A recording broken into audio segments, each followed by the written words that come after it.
जय श्री राम। सभी श्रोताओं का मेरे संत कल्याणवाणी चैनल में हार्दिक स्वागत है। आज मैं पूज्य महाराज जी स्वामी राम सुखदास जी महाराज जी की प्रवचनों की एक छोटी सी पुस्तिका है, साधन के दो प्रधान सूत्र। तो साधन के दो प्रधान सूत्र के अंदर उनका एक प्रवचन है साधकों के लिए। तो साधकों के लिए उन्होंने कुछ विशेष बातें कही हैं, वो मैं आपके आगे रख रहा हूँ। तो पूज्य स्वामी जी महाराज जी के श्री चरणों में प्रणाम करके मैं उनकी कही हुई बात आपके आगे रख रहा हूँ।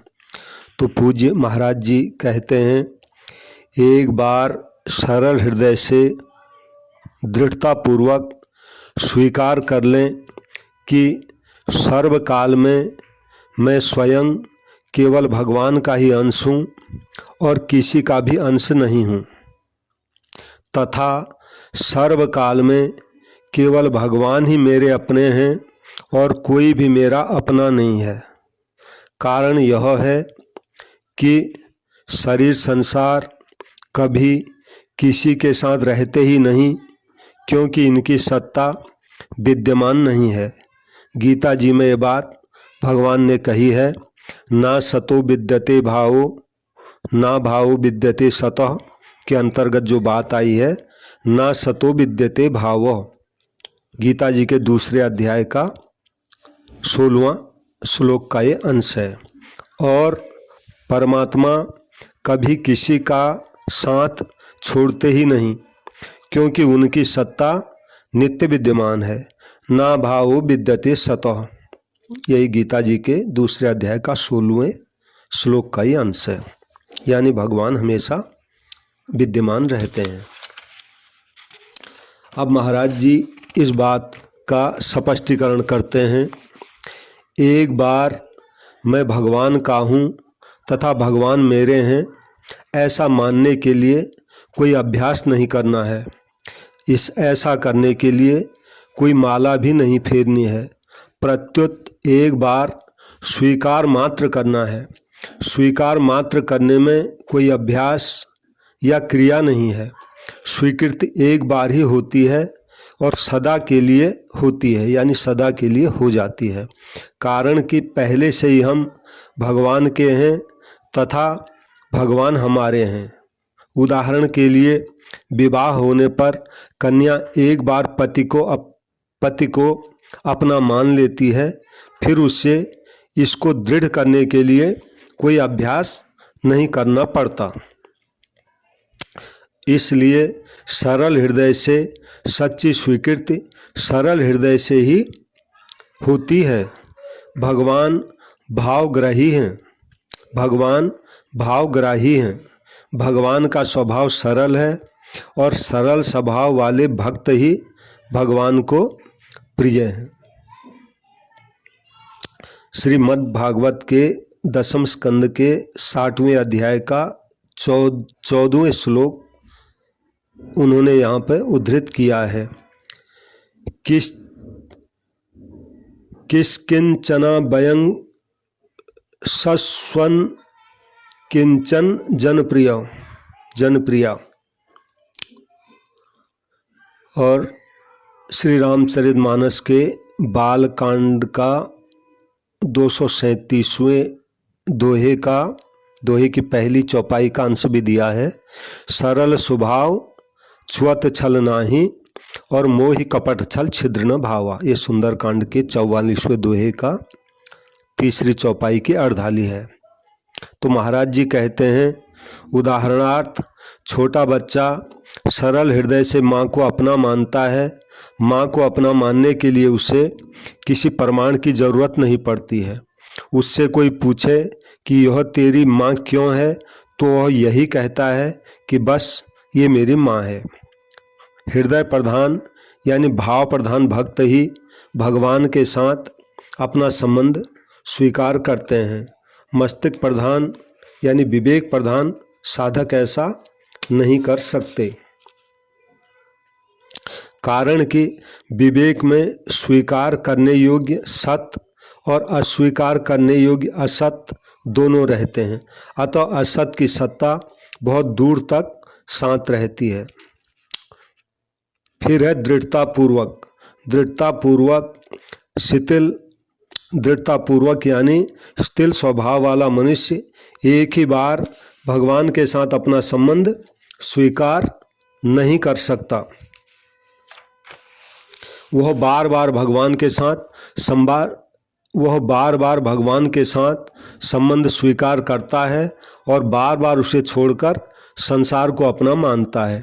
इस प्रकार बार बार विचार करने से और उसे छोड़ने की आदत के कारण संसार से माना हुआ संबंध उसका नहीं छूटता। अतः साधक को चाहिए कि वह एक बार जो स्वीकार कर ले उस पर सदा दृढ़ रहे।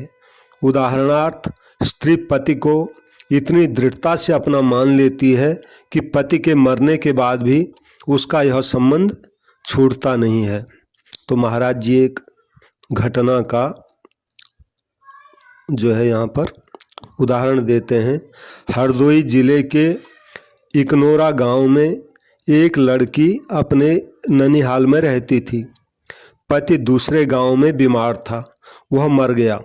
उस लड़की को पति के मरने का समाचार मिला तो उसने अपने मामा से कहा कि मामा जी, मैं सती होऊंगी।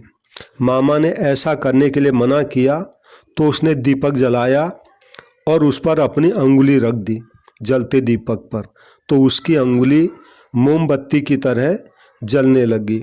उसने मामा से कहा कि आप सती होने की आज्ञा अगर नहीं देंगे तो यह सारा घर भस्म हो जाएगा। मामा ने कहा कि ठीक है, तेरी जैसी मर्जी। उसने जलती हुई अंगुली को एक दीवार पर रगड़कर बुझाया और घर से बाहर जाकर एक पीपल वृक्ष के नीचे खड़ी हो गई। उसने मामा से आग देने के लिए कहा तो मामा ने मना कर दिया। तब उसने हाथ जोड़कर सूर्य भगवान से आग देने की प्रार्थना की और वहाँ खड़ी खड़ी अपने आप जल गई। तो साधक का भाव भी इसी तरह दृढ़ होना चाहिए। अब अगली बात महाराज जी बताते हैं, स्वीकार कर लें। तो स्वीकार कर लें में महाराज जी कहते हैं, हमें भगवान के साथ कोई नया संबंध नहीं जोड़ना है। भगवान के साथ हमारा संबंध अनादिकाल से है। हम सदा से ही भगवान के हैं और सदा से ही भगवान हमारे हैं। संसार के साथ अपना संबंध मानने के कारण हमें इस भगवान के संबंध की विस्मृति हो गई है। अतः हमें केवल भगवान के साथ अपना संबंध स्वीकार करना है। यह स्वीकृति स्वयं से होती है, बुद्धि से नहीं। स्वयं से जोड़े गए संबंध की विस्मृति नहीं होती है। उदाहरणार्थ, विवाह होने पर स्त्री पति को अपना मान लेती है तो फिर स्वप्न में भी उससे इस संबंध की विस्मृति नहीं होती। शिष्य गुरु को स्वीकार कर लेता है तो फिर स्वप्न में भी नहीं भूलता कि अमुक गुरु का शिष्य हूँ। कहने का मतलब है, जैसे स्त्री पति को अपना पति एक दफ़े मान लेती है तो फिर उसको हमेशा याद रहता है, और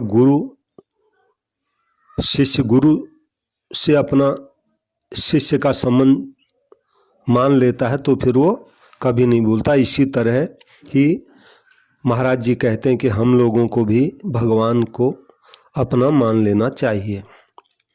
अब अगली बात महाराज जी बताते हैं, सर्वकाल में मैं स्वयं केवल भगवान का ही हूँ। सर्वकाल में मैं स्वयं केवल भगवान का ही अंश हूँ। इसके संबंध में महाराज जी कहते हैं, भगवान ने गीता में कहा है, ममै वांसो जीव लोके जीव भूतः सनातनः। 15वें अध्याय का 7वें श्लोक का ये अंश है। इस संसार में, यानी भगवान कहते हैं अर्जुन को कि अर्जुन, इस संसार में जीव बना हुआ ये जो आत्मा है ये मेरा ही सनातन अंश है। अतः जीव मात्र भगवान का ही अंश है, भगवान का ही अंश था और भगवान का ही अंश रहेगा। कोई भी जीव किसी भी काल में भगवान से अलग नहीं हो सकता।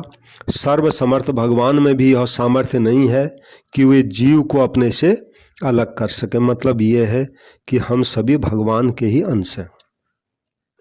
अब अगली बात महाराज जी बताते हैं, और किसी का अंश नहीं हूँ, यानी मैं भगवान का अंश हूँ और किसी का अंश नहीं हूँ। इसके संबंध में महाराज जी कहते हैं कि शरीर में तो माता और पिता दोनों का अंश रहते हैं, परंतु स्वयं यानी आत्मा केवल भगवान का ही अंश है। मम एव अंशो, यानी भगवान ने खुद कहा है कि ये जीव मेरा ही अंश है।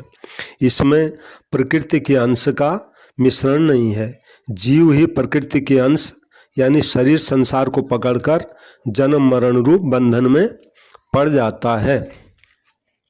अब अगली बात महाराज जी बता रहे हैं, सर्वकाल में केवल भगवान ही मेरे अपने हैं। इस संबंध में बता रहे हैं कि सभी समय केवल भगवान ही मेरे अपने हैं।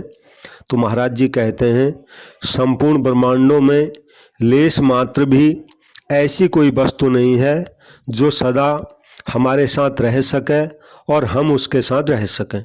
सभी वस्तुएं और व्यक्ति मिलने तथा बिछोड़ने वाले हैं, परंतु भगवान से जीव मात्र का स्वाभाविक संबंध है। भगवान से अलग कोई हुआ ही नहीं, अलग है ही नहीं, अलग होगा ही नहीं और अलग हो सकता ही नहीं। इसलिए मीराबाई ने दृढ़ता से स्वीकार कर लिया कि मेरे तो गिरधर गोपाल दूसरो न कोई, यानी ये स्पष्टीकरण हो गया, मेरे तो केवल गिरधर गोपाल हैं, दूसरा संसार में कोई नहीं है, यहाँ तक कि अपना शरीर भी नहीं है। अब महाराज जी अगली बात बताते हैं, और कोई भी मेरा नहीं है। और कोई भी मेरा नहीं है, इसका महाराज जी स्पष्टीकरण करते हैं, माता पिता स्त्री पुत्र भाई आदि कोई भी मेरा अपना नहीं है। वे केवल सेवा करने के लिए ही अपने हैं। यदि वास्तव में वह अपने होते तो कभी अपने से बिछुड़ते नहीं। भगवान के सिवाय जो कुछ भी है वह सब मिला हुआ है और बिछुड़ जाएगा, अतः वह अपना नहीं है। गीता में भगवान ने कहा है, ना सतो विद्यते भावो ना भावो विद्यते सतः, दूसरे अध्याय का 16वां श्लोक है यह। तो असत का तो भाव यानी सत्ता विद्यमान नहीं है और सत का अभाव विद्यमान नहीं है, यानी सत हमेशा रहता है। सत यानी भगवान।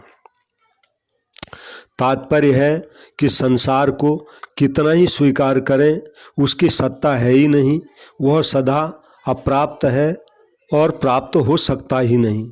परंतु भगवान को कितना ही हम अस्वीकार करें उनकी सत्ता सदा विद्यमान है। वे सबको सदा प्राप्त हैं, अप्राप्त हो सकते ही नहीं। अतः साधक को उसी से संबंध विच्छेद करना है जिससे कभी संबंध हुआ ही नहीं, और उसी से संबंध जोड़ना है जिससे कभी संबंध छूटा ही नहीं। जिसे छोड़ना है वह छूटा हुआ ही है और जिसे पाना है वह पाया हुआ ही है। जय श्री राम। तो ये पूज्य महाराज जी की अमृत वाणी है। अगर इन महाराज जी की अमृत वाणी से किसी को लेश मात्र भी अगर फायदा होता है तो इसी में मेरी सफलता है। जय श्री राम। सभी श्रोताओं से मेरी प्रार्थना है, जो भी इन महाराज जी की कल्याणकारी बातों को सुन रहे हैं, कृपया मेरे संत कल्याण वाणी चैनल है इसको सब्सक्राइब करें। और संतों की ये कल्याणकारी वाणी है, आप चाहें तो इसको लाइक करें, चाहें तो इसको शेयर भी करें। और जहाँ भी संत महात्माओं की कल्याणकारी बातें मुझे मिलेंगी मैं अपने इस चैनल पर उसको रखूँगा। सबको मेरा प्रणाम, सबको मेरा राम राम। जय श्री राम, जय श्री राम।